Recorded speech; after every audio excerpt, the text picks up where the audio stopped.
ولی کے پہچاننے کے لیے کرامت شرط نہیں ہے، کرامت ایک ذریعہ ہے، ضروری نہیں ہے۔ کتنے اولیاء ہیں جن کی کرامات ہمارے تک نہیں پہنچی لیکن وہ اللہ کے ولی ہیں۔ سب سے بڑے ولی اس امت کے صحابہ تھے، ان میں سے کتنے کی کرامات ہمارے پاس پہنچی ہیں لیکن ہم انہیں اللہ کا ولی مانتے ہیں۔ تو یہ کوئی شرط نہیں ہے، شرط ایمان اور تقوی ہے، اور باقی احادیث میں مختلف ان کی علامتیں بتائی گئی ہیں۔ الذین اذا رأوا ذکر اللہ، ایمان اور تقوی سے متصف بندگان خدا کی ایک علامت یہ ہے جب تم ان کی صحبت میں بیٹھو تمہیں خدا یاد آ جائے، اللہ کی یاد آنے لگے۔ تو کرامت معیار ولایت نہیں ہے اور شرط ولایت بھی نہیں ہے۔ تھوک کے حساب سے مارکیٹ میں بہت سارے لوگوں کی جعلی کرامات موجود ہیں، تو اولیاء کے لیے ہم عقیدت اور محبت کے جذبات رکھتے ہیں، تو پھر مارکیٹ میں 2 نمبر بھی اس کا آئے گا۔ اور ہمیں پتہ ہے غذائی اجناس سے لے کر کے ادویات تک اور دیگر ضروریات زندگی تک کہ اصل کیا ہے اور نقل کیا ہے، تو ہمیں اس میں بھی غور و فکر کرنا چاہیے کہ اصل کیا ہے اور نقل کیا ہے، نہ یہ کہ ہم چند بدطینت لوگوں کی وجہ سے حقیقت کا انکار کر دیں۔ تو آج بھی کچھ لوگ ہیں جو کہتے ہیں جی چھوڑو، ہم نہیں مانتے کرامتوں شرامتوں کو، اس طرح کے لفظ بولتے ہیں، جبکہ کرامت کا من حیث الکرامت انکار کفر ہے۔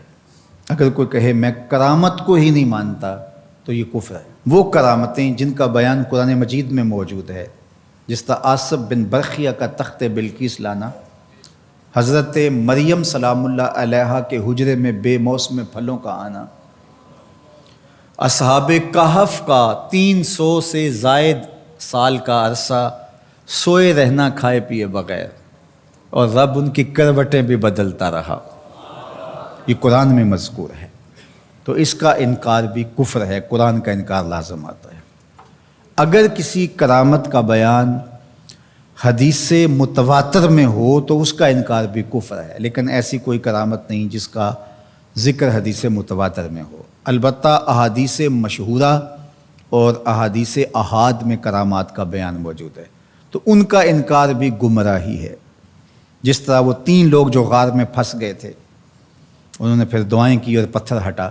جریج کا واقعہ موجود ہے، صحابہ کی کرامات موجود ہیں، حضرت عمر کے رکے سے دریائے نیل کا چلنا، اس طرح جو مسلمہ بزرگ ہیں ان کی کرامات کا انکار کرنا محرومی ہے۔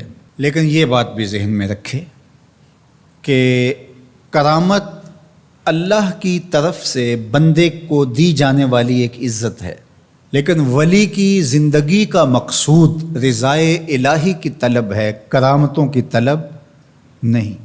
لیکن عمومی طور پہ ہمارے اسٹیجوں کے اوپر اولیاء کے حوالے سے جو بات کی جاتی ہے، بس آپ سننے کے لیے بیٹھے ہیں اور خطیب صاحب نے کان پہ ہاتھ دھرا اور 2-4 کرامتیں سنائیں اور چلے گئے، معیار بتایا ہی نہ، جس کے نتیجے کے اندر بہت سارے عوام اس سے غافل ہوتے ہیں۔ میں اللہ کا شکر ادا کرتا ہوں کہ ہم نے ہمیشہ اس بات کا التزام کیا ہے کہ لوگوں کے سامنے پوری تصویر رکھیں، کیونکہ مجھے اس بات کا احساس ہے کہ آپ لوگ کتنی محنت کر کے کہاں کہاں سے چل کے آتے ہیں۔ پورے پاکستان میں بلکہ پوری دنیا میں ہم جہاں گئے ہیں، ہمارے سامنے جو لوگ آ کے بیٹھتے ہیں زیادہ تر طبقہ باشعور لوگوں کا ہوتا ہے، تو پھر ہماری ذمہ داریاں اور زیادہ بڑھ جاتی ہیں کہ ہم جو ہے وہ ان کے سامنے وہ بات کریں جو بات کرنی چاہیے۔ اس منبر سے آپ کو وہ چیز نہیں ملے گی جو عوام کی ڈیمانڈ ہوگی، وہ چیز ملے گی جو عوام کی حقیقی ضرورت ہوگی۔ اس پر میں بھی اللہ کا شکر ادا کرتا ہوں، اس پر آپ کو بھی اللہ کا شکر ادا کرنا چاہیے، اور نہ یہ کہ کچھ 2 نمبر لوگوں کے رد عمل میں ہم حقیقت کا انکار کر دیں، جس طرح معتزلہ کر رہے ہیں، اور ایک طبقہ وہ ہے جو رتب و یابس کو قبول کر رہا ہے، اور آپ نے ایسے شخص، ایسے لوگ کہ جو اچھے انسان بھی نہیں ہیں، لوگوں کو دیکھا ہے کہ ان کو ولی مان رہے ہیں اور ان سے اپنی حاجتیں طلب کر رہے ہیں، ان کو ہادی مان رہے ہیں، مرشد مان رہے ہیں۔ وہ شخص جو خود آشنا بھی نہیں ہے، وہ تمہیں منزل آشنا کیسے کرے گا؟ میں کتنے لوگوں کو جانتا ہوں جن کو فہم دین ہی میسر نہیں ہے. یہ میں ان لوگوں کی بات نہیں کر رہا جو منہ دراز ہیں اور بالکل ننگ دھڑنگ ہیں، ان کی بات نہیں کر رہا. جو بظاہر حلیے میں بھی ہیں ان کا فہم دین ہی ناقص ہے. کتنے ایسے علماء کو جانتا ہوں ان کی توحید کا تصور ناقص ہے. تو یہ بدبختی ہوتی ہے. اب وہ کیا کسی کی رہنمائی کریں گے؟ جو خود ڈوب رہا ہے وہ کسی کا ہاتھ کیسے پکڑے گا؟ لیکن عوام ظاہر ہے ان کے گرد آئے، ان کا کاروبار چمک رہا ہے، اور کرامتیں ہیں کہ تھوک کے حساب سے بنتی ہیں، اور پھر اس کی مارکیٹنگ کرنے والے بھی ہوتے ہیں، اور پھر اسی بنیاد پر ہی جو ہے وہ ان کا سارا سلسلہ چلتا ہے. اللہ کے ولی یہ نہیں چاہتے کہ ہماری کرامات ظاہر ہوں اور لوگ ہماری طرف لپکیں ہماری کرامت کی وجہ سے. یہ نہیں ہے. الکرامات حیض الرجال، جس طرح عورتیں ایام مخصوصہ کو چھپاتی ہیں، اللہ کے ولی بھی چھپاتے ہیں. وہ نہیں چاہتے کہ ہم اس حوالے سے جو ہے وہ پہچانے جائیں.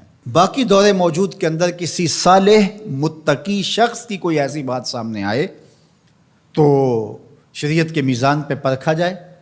اگر وہ شریعت سے متصادم نہیں ہے تو مان لینے میں کوئی حرج نہیں ہے. لیکن اگر کسی کی سمجھ میں نہیں بھی آتا تو فرق نہیں پڑتا. لیکن کسی ولی سے کوئی دشمنی نہ رکھے. جو کسی ولی سے دشمنی رکھے تو اللہ فرماتا اس کا میرے ساتھ اعلان جنگ ہے، تو وہ پھر شخص محروم کر دیا جاتا ہے.